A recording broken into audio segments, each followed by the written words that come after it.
nutritionist and a business coach. I am a business coach, CLC, lactation counselor, and I wear a lot of hats. But I'm trying to do this webinar and try to help my community. And here we have our special guest. Her name is Oxana. She's from Russia originally. She's right now in Sydney, Australia, all the way from Australia. Welcome, welcome, Oxana. So thank you so much, Sophia. You're welcome. Thank you so much for joining us tonight for me.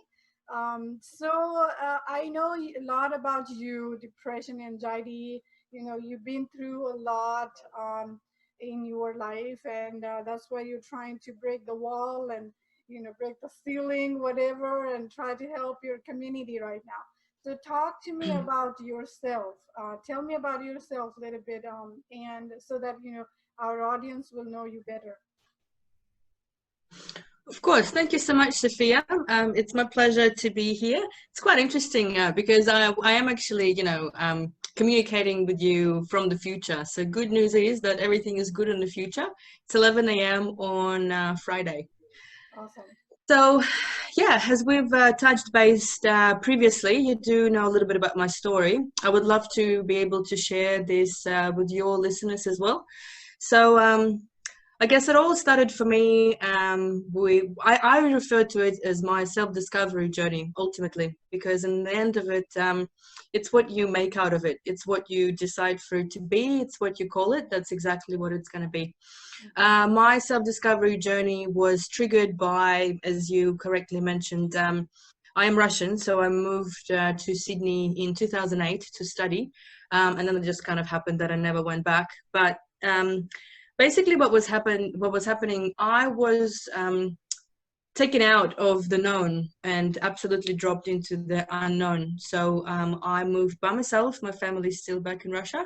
I started encountering so many differences in the way people act and behave and the way they communicate, and just it triggered so many questions. And one of the biggest ones for me was the purpose and the question of existence, right? So, and it's so good and it's so fun to have those big questions like, why are we here? What's the purpose of all of this, over a couple of glasses of wine with your friends, right? And then just be philosophical and laugh it off.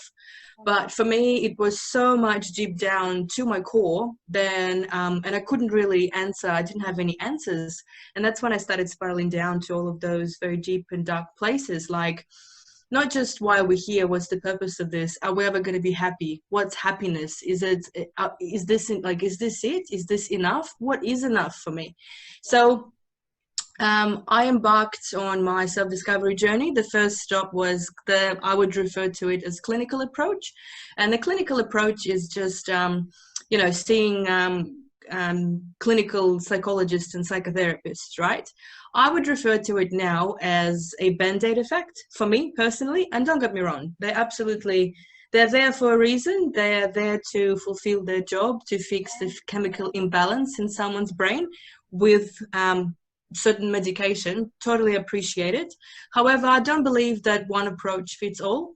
I believe that there are some of us that just do require a bit more conversational style, right? And a bit more just someone to listen to you, and not just listen to you, but hear what you have to say and ask the right questions. So the Band-Aid approach was, I would come in, they would ask me the same set of questions every time. They would analyze me, try to figure me out and put me in a box. Right. And then they will tell me what to do based on their model of the world, and I will go and do it.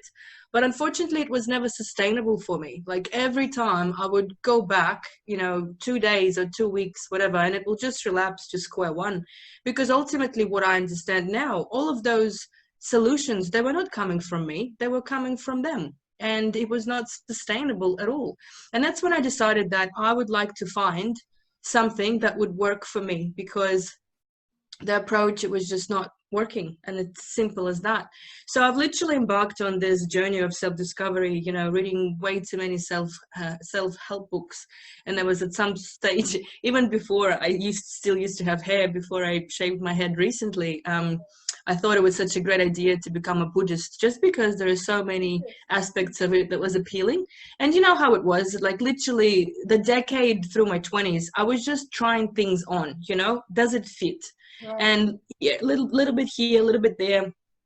But ultimately, what I would refer to it now, my life changed before and after when I came across NLP. And NLP, it stands for Neuro Linguistics Programming, and it is a form of modality of psychotherapy where basically we are understanding through constructive conversation how the language of our mind creates the patterns that we run in life. Because we all have patterns that we run in life of how we think, how we behave, what we do, how we talk to ourselves. But ultimately, some of them can be resourceful and others just can absolutely hold us back. Yeah. And the beauty of NLP, as I would refer to it, it's not rocket science. It's so simple, and that's why it works. When I've done my first part of my study, the way I would describe it is I haven't felt so clean ever in my life. Like everything just made sense. Everything became so congruent that, you know, when people ask me why, there is no need to explain anything. It was just because it was just this feeling from inside out. And that's how I embarked on a journey of helping myself and making sure that I am able to control my own headspace. Because as we all know, we can't control what we can't control, but the only thing we can control is our own thoughts, and that will create the patterns of emotions and behaviors moving forward. And then it just kind of slowly grew because the more I studied, I did my master's and I did my coaching. It was almost, I have these beautiful tools. I have this set of tools and techniques that I can use on an everyday basis. And it was my job and obligation to share it with people. That's how it felt, and it felt right. And that's what I started doing. I started helping friends of friends, and then it slowly evolved in what it is now. And I'm running my own small practice online, still helping lots of humans around the world, just clearing brain fog one headspace at a time. That's my story. So that's beautiful. Thank you for sharing that story. My pleasure. What is your sparkling moment? Like, why is that a purpose you're trying to find out? Because being immigrant, it's like a challenge, and you try to find out the purpose of your life. But what is the kicking moment? What kicked you? What sparkled you? Or what is the eye-opening moment? What a great question. I think every time when I'm able to help someone and hold space for them, and I see the difference of where we start their journey with my clients and where they embark on at the end of 5 to 8 sessions, the difference is huge. Because again, I'm repeating myself, you don't know what you don't know. And if only I had the way that I work, I absolutely constructed it exactly of what was missing back when I was going through my self-discovery journey. And literally, it's that concept of just, if someone was there for me to tell me that, Cupcake, you're okay. Just hang on there. Whatever you're going through, it's absolutely fine. You're a human. It is beautiful to experience the entire range of emotion. It's just a matter of how you process them. Those emotions of even anger or sadness or depression or anything, or happiness on the opposite, it's beautiful, because this is what separates us from animals. Right? So it's just a matter of what you do, how you use those emotions, what can you learn about yourself. The answer, or you're going to control them. That's exactly. And it just starts with awareness, and that's what I usually work with. It's the 3 A's. It's the awareness, acceptance, and action. So very often I see people are aware of it, or they get to know something and they just want to get something done about it. But that's when the crucial step of acceptance, of actually sitting with it and realizing it and just letting it be, that's when it's skipped, it's not sustainable. Yeah. So to answer your question, what's that, aha, what's that moment? It's just making, when I see that I can make a little difference, even the smallest difference in someone's life, Mhm. exactly what they are missing, what I was missing 10 years ago, then this what makes me happy. And this is when it all aligned, because we're all so very different. We all have a very different message on how we connect with people. Right. And it's just the way that I would refer to it is just inspiring on that self-discovery journey. My job is just to be a Right. and just to show what is possible, to inspire what is possible. How What is cool is already that? there. Yeah, it's already there, and it's just our coach always, kind of facilitate the message and to our client. That's all we are doing, right? So that's That's right. beautiful. Now, talking about coaching, who is your coach? Who do you reach out to, and how important coach is in your life? Yeah, it's a great question as well. Even coaches need coaches, totally. It's something that it's still the lady. Her name is Heidi Heron. She is the lady with whom I did my NLP practice from the practitioner. She is part of the NLP Association of Australia. So am I. She runs it. It's the bet. It's so interesting how, again, driving from that awareness, just to check in with yourself. Like, we know that we know it all, but to hear it from another perspective, from someone who is absolutely not involved and detached from the situation, someone who is always holding me accountable as well. Coaching, there is a very big aspect of it, is accountability, because ultimately, you know what, and I've accepted it, but humans are lazy, and it's okay. Like, as soon as you stop judging yourself for being lazy and you accept it, it's our human nature. What our conscious brain is going to go for is just for the absolutely easiest approach of something, which is simple. But as soon as you choose to, we all have a choice, and that's the beautiful thing about life. When you do have a choice, the choice is yours. It's always about someone can motivate you and keep you accountable, but that decision, you need to understand, you need to become true to yourself. What is it that's important to you? Mhm. What drives you? What makes you happy? What's your why do you wake up every morning? Why do you get out of bed?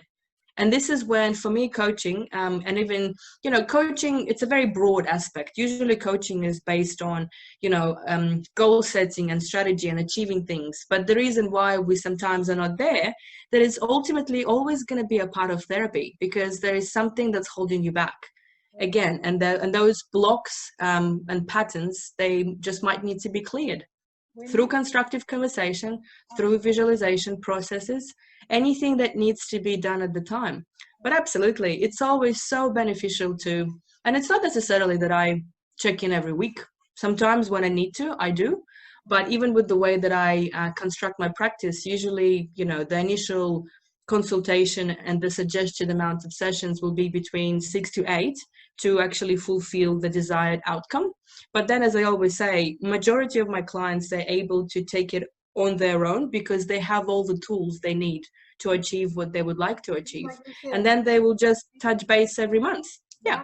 yeah, yeah. So uh, it was not in my list, but I was just thinking, when you were explaining me about the coaching, how important for somebody to choose the right individual for themselves. How Oh my important goodness. listening. How do they reach to the perfect coach? It's, what, this is one of the most important questions out there, and I cannot highlight enough how important it is, because, again, going through the system of, when you're allocated a practitioner and you absolutely don't click and you don't have rapport, and that is just becomes a torture. And basically, I talk to so many people as well that they have such bad experiences. That's when they've tried it once and it's just like a traumatic experience and they would never go back. Right. This is when I cannot highlight enough. Always request a discovery session. Mhm. Always, well, I mean, majority of coaches are going to offer it to you anyway as a complimentary discovery session, but not necessarily to understand whether we're a right fit for each other, but literally whether I'm able as a professional to help you get where you would like to be, the same as you are assessing me simultaneously, or any other coach, Right. whether you are feeling comfortable, whether you are in rapport, whether this is something that works, where, you know, it's all about energy and vibe, and just Right. allow yourself to feel. How does it make you feel? Like, do you click? Do you literally not like this person straight away? And it's okay. Do you know what? This Yeah. is the beauty of it. We don't need to like everyone. That's insane. I guess we're so different, and the beauty of it is that we need to embrace how different we are. And Yeah. that's how usually I work as well. I don't if I know that we're not really a good fit, or it's not something, it's out of my practice zone, we have professionals, we're all connected. So we have people, we know people, we're able to refer you to someone who's going to be the best fit. But always the choice is yours. You are the client. Good old hospitality saying, the client is always right, right? So With the customer clients, they are always like, right. And that's right. very well said. You know, you don't have to like somebody else, because we all are different in our own zone. And Right. all you need to find out from the coach is whether that coach has perfect mindset, just like you have, the alignment. You know, that's Mhm. always I wanted to find out about my coach, and that's why I shop around. You know, for the business purpose also. So kind of shop around in the sense, you know, whether that coach is perfect match for me, for my mindset. It's not necessarily I have to like them, right? So Absolutely. that business is whether that business is going to align my niche, or and that coach has same mindset like I have. So that is very important. That was very important for me to find out the right perfect coach. Perfect. That's right. Yeah. Absolutely. Yeah, and coach, there are so many, you know, concept about coach, like boss or leaders. You know, there are difference between that, and just like you mentioned, you know, whether that coach will give you freedom of choice, you know, Hmm. in to become comfortable, to become you. Hmm. You know, That's right. not like I want something from you and you have to follow my guideline. Hmm. You can have a choice, but I'm guiding you, and whether you take it or not. That's right. So The that's choice is yours. You yeah, always have the choice. That's right. absolutely, absolutely.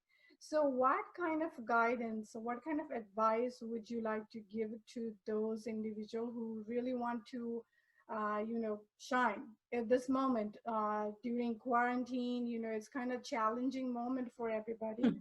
And you know, there are so many creativity coming up, but again, you know, we as a human being has a tendency of self-sabotaging ourselves so much, and you know, kind of depressing around us, whether that is news and, you know, situation. So what kind of advice would you like to give it to them?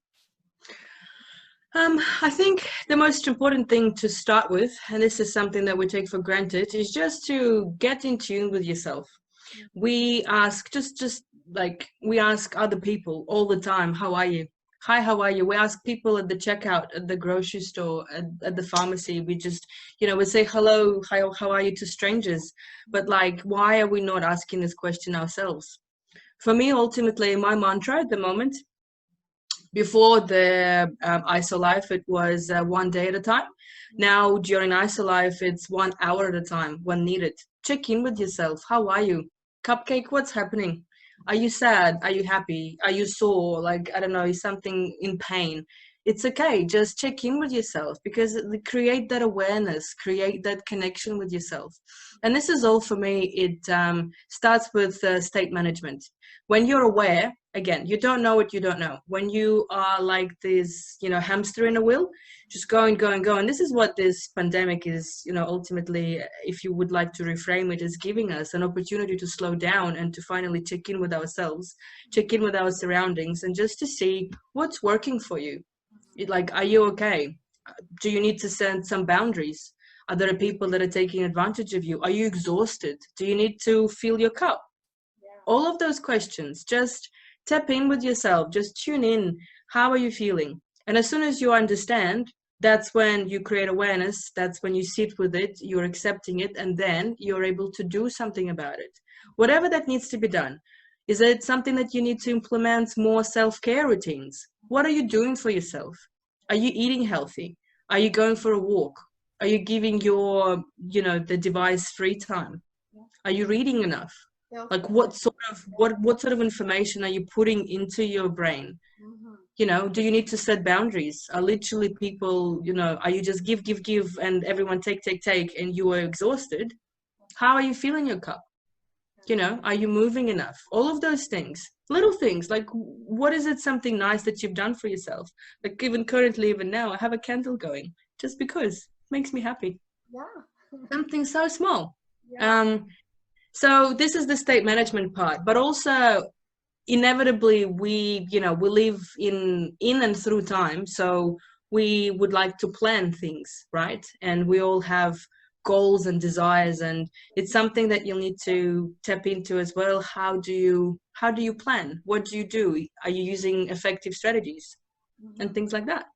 By the way, thank you for explanation. And talking about self-care, what kind of self-care do you apply every day to keep going? Yeah, absolutely. So I know you mentioned about that candle. yeah. Well, yeah. I mean, it's almost done. Here you go, my little candle. So for me, mornings are super important. The way that it's the same as, mornings and evenings, because in the evenings you're setting yourself up for the next day. But for mornings, I need when I wake up, and I usually wake up an hour earlier, whatever the time I have my schedule for the day. But I do need the hour just to check in with myself. If I have an option, a possibility, I definitely always watch sunrise and go for walks. So I do need to connect to nature, and something that is almost meditative to me. So when people think about meditation, it's not necessarily that you need to sit in silence and torture yourself for half an hour. That's not what you need to do. There are so many different types of meditations out there. Again, you need to understand and try what works for you. Do you like nature sounds? Do you like, well, for me, like I find them annoying, but that's me. Do you like someone talking to you? If you do, you need to make sure you find someone with a voice that is enjoyable to you, not like you're going to torture yourself for 25 minutes listening to the pitch you cannot tolerate. Yes. It's all of this, and again, little things of embarking on that self-discovery journey. It's all about you. You know what you like. Do you? What do you like? You most likely ask this question other people, like what makes them happy, but do you know what makes you happy? So in terms of routines, absolutely doing some gratitude exercises as well, because and it's so-called gratitude exercise. It's like 3 things you're grateful for. This is your exercise, just to ground yourself on, with all of this clutter and what's happening, because we take so many things for granted. Just bring it back to basics of, look around you. Life is actually beautiful. And the most important thing is that, you're able to enjoy it as well. How amazing is this? We are usually finding ourselves in distress when we want things to be different. But as soon as you bring it down to right here, right now, in this moment in time, everything is actually not that bad. Right. And as soon as you start acknowledging things that you're grateful for, you're creating this energy and space inside your headspace, which is going to be evolving around you. And this is the compounding effect of energy. When you change the way you think, life changes. You will notice that you will meet different people. A very good old saying, your vibe attracts your tribe, works. You don't believe me? Try it. Yeah. It's amazing how life can change in the space of a week. But again, it takes effort. The same as you would train your body, you need to train your mind. It takes effort to create that good habit. If you haven't done it for however many odd years, it's not just going to be, I wish I had what sometimes I say to my clients as well, I wish I had a magic wand, and I'm like, done, enlightenment. Doesn't work like that, guys. I'm sorry. No, you do need to enjoy the chapter by chapter of the book of your life. And sometimes chapters are going to be messy and painful and emotional, and it's okay. just enjoy the journey. It's about the journey, not the destination, huh? Absolutely, absolutely. So yeah, It's not destination anywhere in your life. It's always a journey. To me, it's always that's right. a journey. Even if you are 90 years old, it's still a journey. There's Right. no end, no destination, right? So, Mm. what advice would you give to mothers like busy like me? You know what I do? Instead of hearing his voice in the morning, my boy, 2 years old boy, as soon as he get up, mommy, let's go eat. And he has to have some kind of phone with him. It's Okay. become, he's not in daycare, and he has his flexibility around. And Yeah. I listen to some self affirmation videos, and kind of picking myself up. But mother especially has challenging moments in the morning. I know Mm. you are not yet a mother, but any advice would Have a fur baby. Fur baby. I have Roxy the cat, but it's a little bit different. I appreciate that. yeah. Yeah. So I think again, it's probably a little bit hard to give advice on something that I haven't experienced yet. But the way that I would probably Mm, behave when it happens, right. it's all about kids are like sponges. I'm not. They inhale all the information. Yeah. They see and they would model what you do. So Mhm. as soon as you tap into that state of awareness of how you are, even if, let's say, the kiddo jumps on a bed and it's ready to basically rock and roll and go, but just I don't know, suggest, they even these days they implemented, instead of going to the detention, right, they are asking kids to meditate. Right. Right. Just try and rule setting examples. What are you doing, mommy? I'm just having some peace and quiet. Would you like to try and do the same? I'm not sure if it's going to work, but you never know if you don't try. I Absolutely. think ultimately just creating that space, but also I think understand that kids are going to be kids, and that's the beautiful thing about them, because sometimes we expect them to be grown up straight away, and that's not, like, it's not their job. They're kids, right? They need to experience the entire range of emotion and experiences. Absolutely. So just being honest, Right. but also I think coming from that space of being grounded, because kids pick up on energy, and as soon as you would probably see sometimes when mom is in distress, the kids is in distress. As soon as this is when it's so important to make sure you're putting that oxygen mask on first before helping others, the good old aviation metaphor. I I love. think it's again, when the way you communicate, it's all about, I would say, this is kind of the little interactions that I have with kids of my girlfriends, Mhm. is creating rapport, actually making effort to treat the child, not necessarily just, oh, it's just a child. It's a Mhm. human. It's a Yeah. little human. How cool is that? And actually creating rapport by not necessarily talking to them standing up and looking down, because that's quite demeaning, but Right. actually making effort and sitting down and making eye contact on the same level. That is already, you are in their space, Yeah. and you are stopping being this big whatever adult who you are, Yeah. stranger. Yeah. You're becoming someone of their own, and you're interacting on Absolutely. their level. So Just they are the first student of yours. So. yeah. Yeah, probably. So, Yeah. yeah, be a role model, explain it to them, whether they understand or not. They will understand at some point. I do explain it to my boy, and even if I don't get all this answer that I wanted, but still, it's like a growing little bud, from seed to little plant or a tree. So exactly. And he follow, by the way, my exercise routine also, which is beautiful. Oh, that's so cute. Yeah. But anyway, Nice.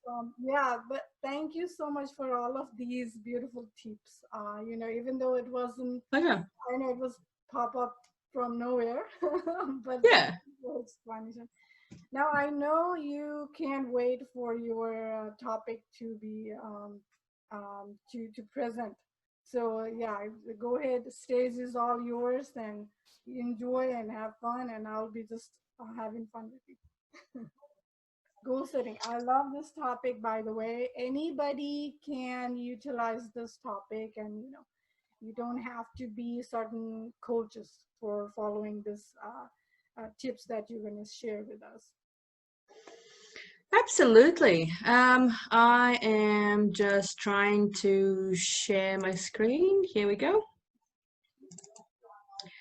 And this is basically a good old metaphor as well. It's all about metaphors, right? Just communicating with that unconscious mind a little bit. How to eat an elephant. And it's just one bite at a time. Here we go. Because everything big consists of lots of small things. Those big unachievable goals all of a sudden into something small, and making them as appealing and tangible, it's actually not that scary anymore, is it? So ultimately with, I did share a little bit of a story, I think at the beginning. Thank you so much, Sophia. And ultimately, I think what needs to be mentioned is what is actually NLP, right? So because we kind of spoke about it a little bit, but just to give a little bit more details, stands for Neuro-Linguistics Programming, as I mentioned, and it is very, very simple, as I mentioned as well. It's not rocket science. So neuro, it's literally your brain, right? So the brain function, how brain operates. So when we think something, it's all about that mind-body connection. When you think something, you trigger certain emotions coming up by the brain producing certain chemicals, as we know, hormones, right? So this is exactly whatever you think is triggering how you feel, and that ultimately is going to trigger how you behave, right? Moreover, in terms of the brain function, it's all about that conscious and unconscious brain. Conscious brain, it's that monkey brain, as I call it, the one that we think with, the one that perceives things, judges, basically everything that puts things in a box, right? To figure you out. So being stereotypical in a way. But then the rest of the 95% is this beautiful space where we store all of our information. It's, everything and anything that ever happened to you, it all goes there. Even if you don't remember it, sometimes those things, they come to you when you dream in your sleep.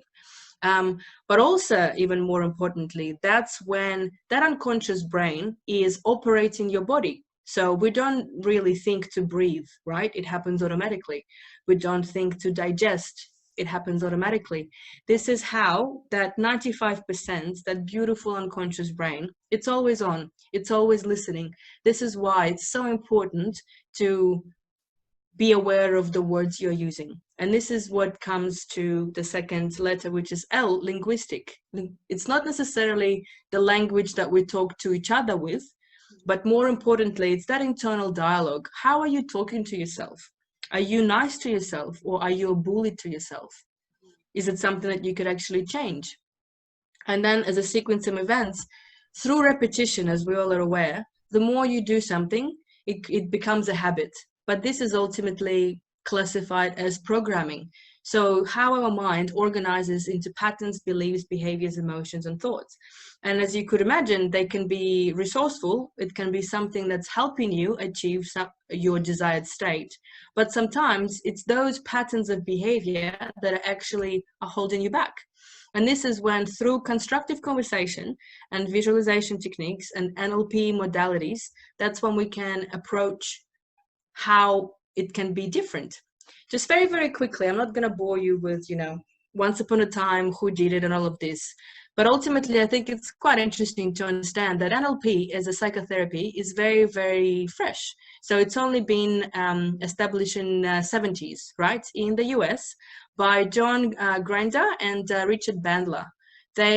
What they've done, they were watching and modeling 3 professionals at their time, right? So the first was Fitzperls, and he is a psychotherapist, and he established the Gestalt therapy. If you're not familiar, Gestalt therapy, it's that provoking response, right? So stimulus and response, I'll give you a very simple example. Like, you know, sometimes when you walk down the bakery and you smell this beautiful smell of apple pie, and it's straight away that smell brings you back when you were 5 years old, sitting at your kitchen table with your grandma with a glass of milk, and you remember exactly the color of the socks you were wearing. This is Gestalt. This is literally how those perspectives can bring us back to a certain time.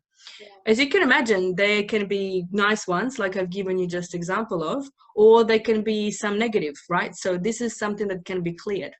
The second professional was Virginia Satir, and she was just a family therapist. Not just, I take that back. She was a beautiful family therapist. And the reason why it was so important to watch the way she worked, it's exactly that. The way that she would create rapport, the way that she would make everyone comfortable, and people would open up to her, just have this constructive conversation.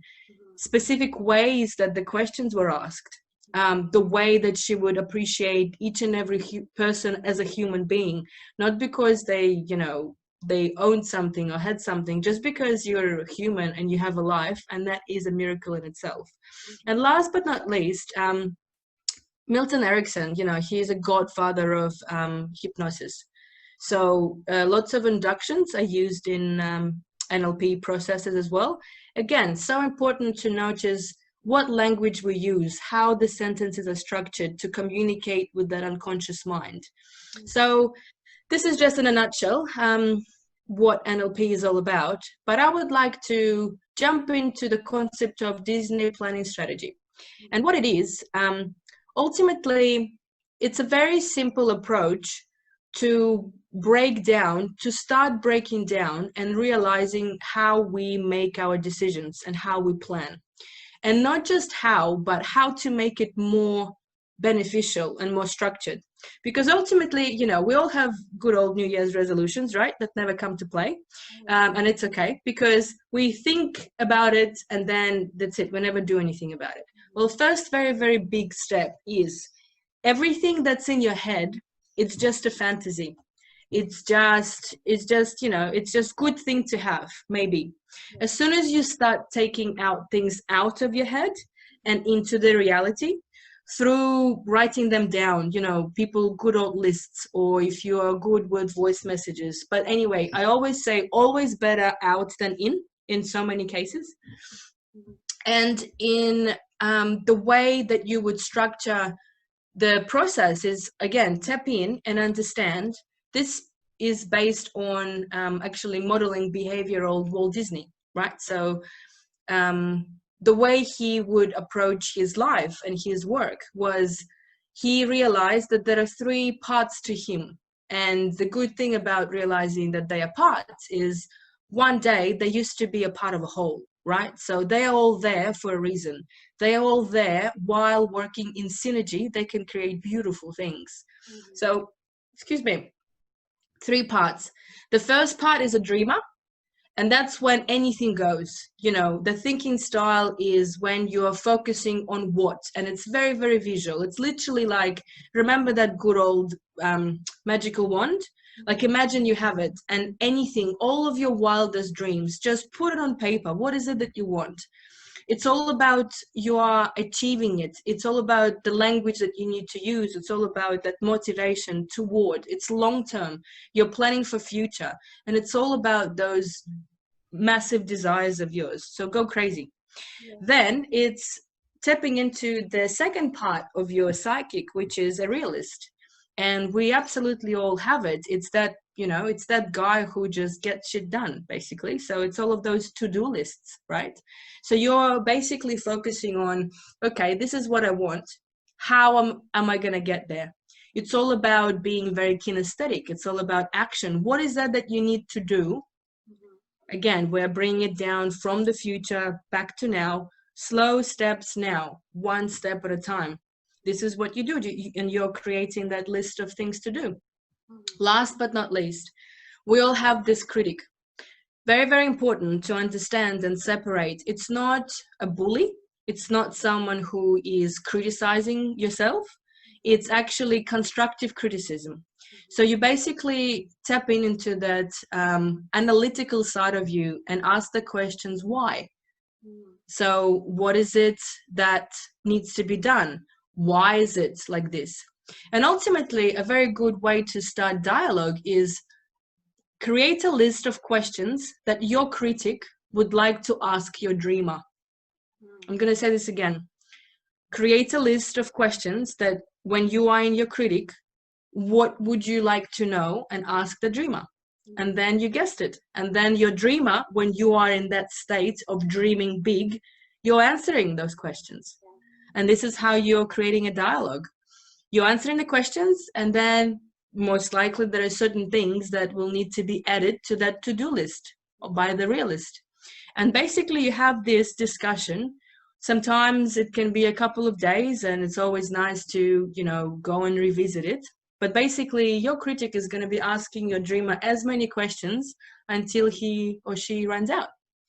Again, it's very, very, very simple. I'm happy to talk through in details if there is the need for it at some stage. But this is just something, food for thought. A little exercise to start creating that awareness. And when you are focusing on this bigger picture and the conversation is done, that's when we get to the nitty-gritty of actually the concept that's called well-formed outcome. Actually, and it's a very, very simple. Sorry for interruption, but go back to that same slide, and I want to know about assertive and aggressiveness over there. Stress coping, passive, assertive. As a dreamer, passive, realistic, realist, assertive, and aggressive. Can you explain it a little bit? Yeah, absolutely. So basically, everyone has different coping strategies. And sometimes we think, because people are different, it's good or bad. It's not good or bad at all. It's just what's your baseline of existence. So in terms of stress coping, like remember the good old flight or, oh my goodness, what is it? Fight or flight. Yeah. So with stress coping, it's in those situations when it's all like it needs to be done straight away, or there is some external stimulus that's coming at you. With the dreamer, you're just basically letting it go. You're not evolving in it, and it's not really your point of interest. You're not attaching yourself to it at all. You're just basically living through time. With the realist, it's assertive. So you are aware and you are attached. So rather than with the dreamer being detached, with realist, you are attached and you are involved and you are making that list. This is what it's all about, being very, very hands-on, right? Whereas critic, I guess it's aggressive. It's a bit of an aggressive word to use. I think it would be more inquiry. It's all about that curiosity. I think I would be more, but aggressive, yeah. Aggressive, I would probably call it more curious. And asking those questions. So actually finding out more information, finding out that why. So literally aggressive is just stepping back to that why. Does that make sense? That aggressive term can be positive in a way that, the plan of action is urgent and you need to jot it down in your paper. So you have to find out the answer for that to plan ahead, right, for the future. So absolutely, I think aggressive can be taken as a positive in a way that, what situation are you actually sitting in, and what plan we are making for the future, where, just like you are in examination and you have probably 10 minutes left, and you become aggressive in that situation, in a way, because you have to finish the paper anyhow. So you have that nerve going on, and you have to finish up right now within 10 minutes. So that can be aggressive, but in the positive way, That's right. Yeah, it's all about that circumstances, for sure. Yeah. So moving on to the well-formed outcome, and this is just such a good 9-step process to go through. So basically, again, breaking down how we're eating an elephant, right? So one step at a time. And the job of this exercise is to make it as appealing as possible. It's all very, very straightforward. So I'm not gonna, stay here for too long, but I'm just gonna give it to you as a framework. So the first thing that you start is, what is that specifically that you want? And a very important word here is specifically. Not is that what do you want? Because that's very vague. What we need to get here is being very, very specific. So, and you also need to give as many details as you can, like exactly what it is. Then we dig a little bit deeper. Purpose, basically your why. But why is such a weak question? We need to literally understand, what is your purpose? For what purpose do you want this? Right. Like, what is it actually? Right. Sorry? Why do you want it? Yeah. Yeah.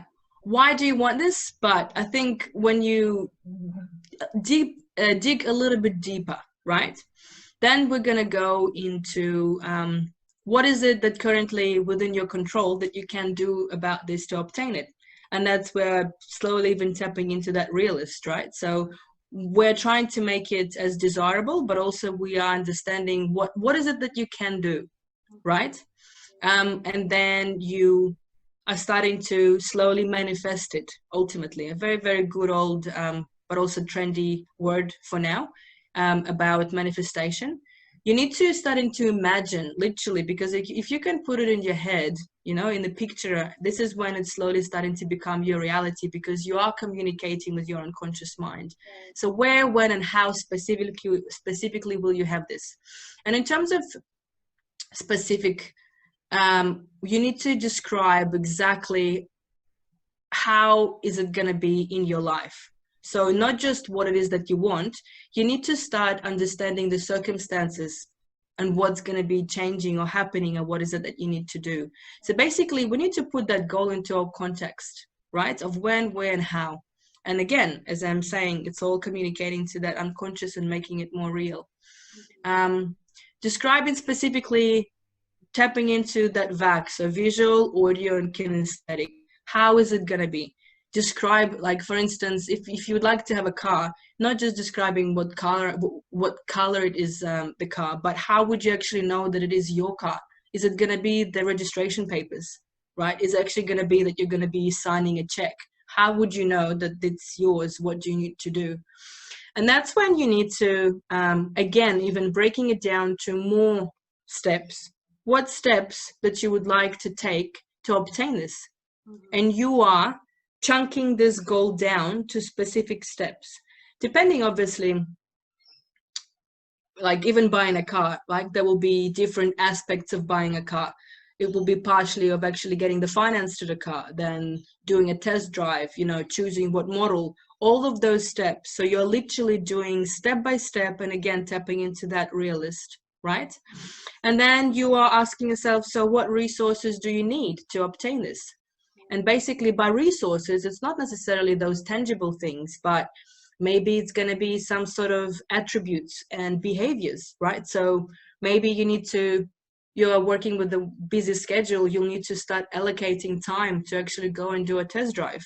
How would you know it? Because you need to start blocking time on your calendar. How would you know it? Because it will be in pink. I don't know, like literally to those types of details.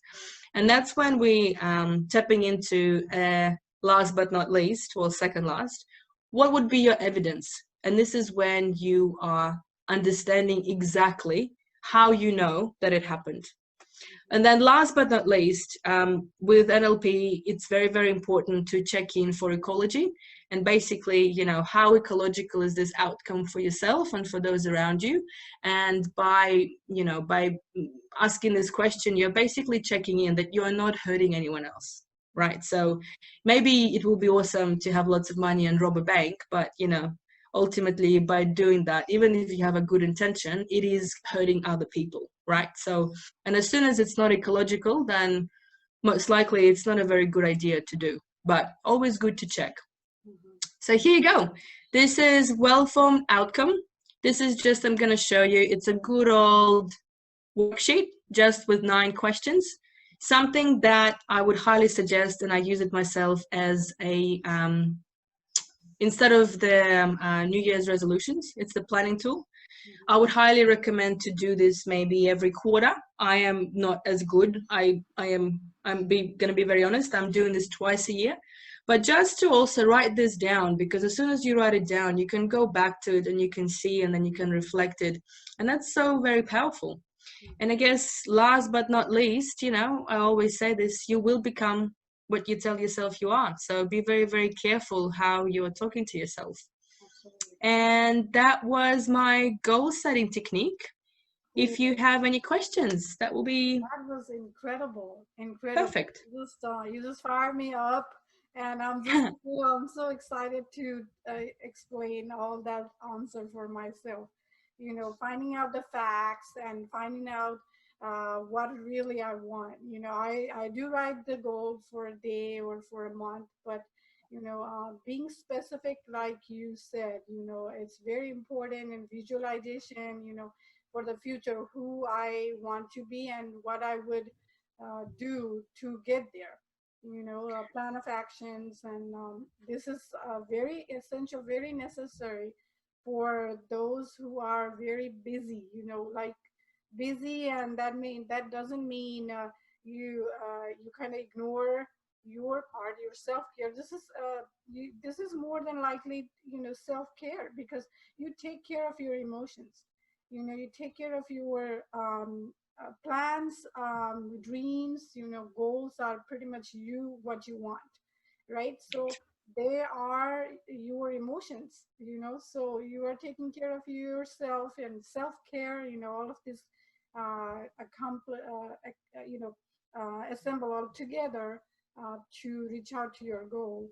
So this is all beautiful, beautiful piece of information, and I'm very excited that, you know, I can't wait to share this information to our audience. But thank you again. Pleasure. Thank you again. It's just a personal question. What make you to become Buddhist? I did not. I was contemplating it, but no, I didn't at the end. There were lots of things about letting go and the power of now, and living in the now, and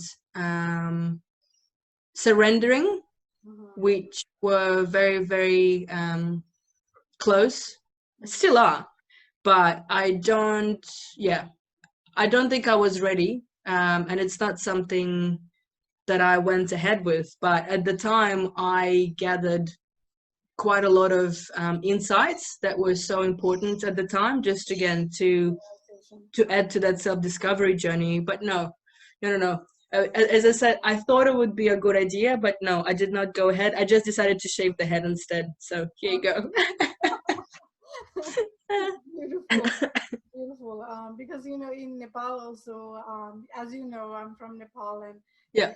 a lot of Buddhist people over there, and you know, it's like a peace of mind that attract me towards. You know, as you can see in my background, also, I'm a, you know, big fan of Buddha, because Yeah. I don't want to explain, because it's again can be controversial. You know, Yeah. every religion can be controversial, but you know, it's something that peace of mind. It just give you peace of mind. Yeah. Overall. So yeah, it's like, you know, I'm just super happy that you agreed to be part of this show, and My pleasure. yeah, it's like internet. Thankful to internet, right? Technology, when it works, it's amazing. That's right. Yeah, it's this beautiful thing, especially during quarantine. We kind of changed the world because you know, we have technology. You know, thankful to technology, thankful to Zoom, whatever it is. So overall, I just wanted to thank you again, and you know, I will be applying this technique for sure in my life, and I hope you do too. And you know, just to keep inspiring this world, and you know, just be amazing. One day, 1 hour at a time. Absolutely. Thank you so much, Sophia. It was a pleasure to have a chat.